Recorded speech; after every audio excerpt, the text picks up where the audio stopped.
Communist പാർട്ടിയിലെ ഭാരവാഹികളെ മാറ്റുക എന്തുകൊണ്ട് പ്രത്യേക മാറ്റമൊന്നുമില്ല. കമ്മ്യൂണിസ്റ്റ് പാർട്ടിയിലെ ഓരോ പ്രവർത്തകർക്കും അവർക്ക് നിരവധിയായ ഉത്തരവാദിത്തങ്ങൾ ഏറ്റെടുക്കാറുണ്ട്. അപ്പോൾ ഓരോ കാലഘട്ടത്തിൽ ഓരോരുത്തരെ ഏൽപ്പിക്കുന്ന ഉത്തരവാദിത്തങ്ങൾ പാർട്ടി നിർവഹിക്കാമെന്ന് മാത്രമേ ഉള്ളൂ. അതല്ലാതെ ഈ പാർട്ടിയിൽ സെക്രട്ടറി ഒരാൾ മാറുന്നു എന്നുള്ളതിന് പ്രത്യേകിച്ച് കാരണമൊന്നുമില്ല.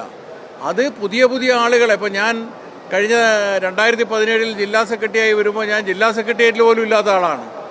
ജില്ലാ സെക്രട്ടേറിയറ്റിൽ ഇല്ലാത്ത എന്നെ സെക്രട്ടറി ആക്കി. അതിന് പ്രത്യേകിച്ച് കാരണമൊന്നുമില്ല.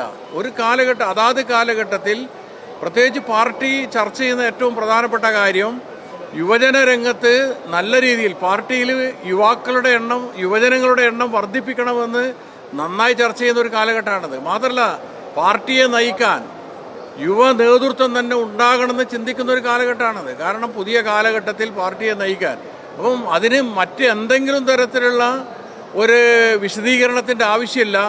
പാർട്ടി ഐക്യകണ്ഠേനയാണ് പുതിയ സെക്രട്ടറിയെ തിരഞ്ഞെടുത്തിട്ടുള്ളത് എന്ന് നമ്മൾ മനസ്സിലാക്കണം. അതെ,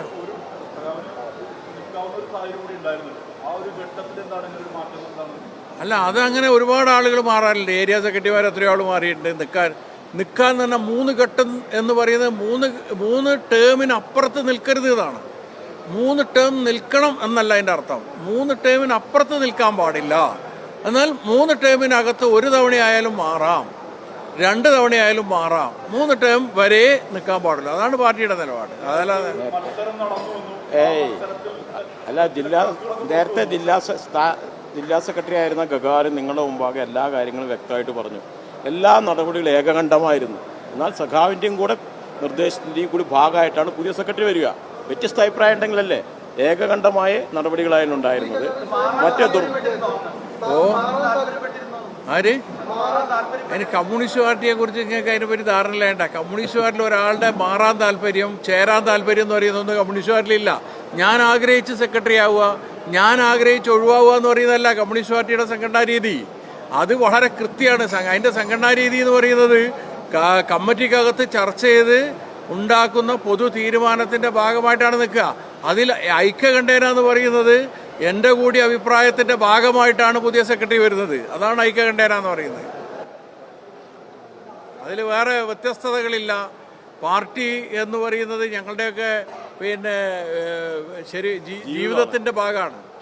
കമ്മ്യൂണിസ്റ്റ് പാർട്ടി എന്ന ജീവിതത്തിൽ ഞങ്ങൾക്ക് ഏതെങ്കിലും ഒരു സ്ഥാനത്ത് ഇരിക്കാമെന്നുള്ളതല്ല. ഞാൻ തന്നെ എത്രയോ സെക്രട്ടറി ആയിട്ടുണ്ട്. നിരവധി ട്രേഡ് യൂണിയൻ സെക്രട്ടറി ആയിട്ടുണ്ട്, പാർട്ടി ഏരിയ സെക്രട്ടറി ആയിട്ട്, ലോക്കൽ സെക്രട്ടറി ആയിട്ട്, ഞാൻ ലോക്കൽ സെക്രട്ടറി ആയിട്ട് 1 മാസമായിരുന്നത്. ഏരിയ സെക്രട്ടറി ആയിട്ട് 12 കൊല്ലം ഇരുന്നിട്ടുണ്ട്. ഇപ്പോൾ ജില്ലാ സെക്രട്ടറി ആയിട്ട് 7 കൊല്ലം ഇരുന്നു. ഞാൻ നിരവധി യൂണിയൻ രൂപീകരിച്ച് പ്രവർത്തനം ആരംഭിച്ച് 6 മാസം ആകുമ്പോഴേക്ക് മാറി അടുത്ത യൂണിയൻ ഉണ്ടാക്കാൻ ഞാൻ പോയിട്ടുണ്ട്. അതുകൊണ്ട് കമ്മ്യൂണിസ്റ്റ് പാർട്ടിയിൽ പ്രവർത്തനം എന്ന് പറയുന്നത് വ്യത്യസ്തമായ തലങ്ങളിൽ എത്രയോ വിപുലമായ സാധ്യതകളുള്ള ഒരു പ്രവർത്തനം ഉള്ള ഒരു പ്രസ്ഥാനമാണ് കമ്മ്യൂണിസ്റ്റ് പാർട്ടി. അതിൽ ഏതെങ്കിലും ഒരു സ്ഥാനത്തെ ലക്ഷ്യം വെച്ച് പ്രവർത്തിക്കുന്നവരല്ല കമ്മ്യൂണിസ്റ്റ് പാർട്ടിയുടെ നേതാക്കന്മാർ. ഞങ്ങളൊക്കെ ജീവിതം എന്ന് പറയുന്ന ഓർമ്മ വെച്ച കാലം തൊട്ട് കമ്മ്യൂണിസ്റ്റ് പാർട്ടിയാണ്. ഇപ്പോഴും എൻ്റെ പേരക്കുട്ടി പോലും 3 വയസ്സായ പേരക്കുട്ടി പോലും CPM സിന്ദാബാദ് വിളിച്ചു തുടങ്ങി.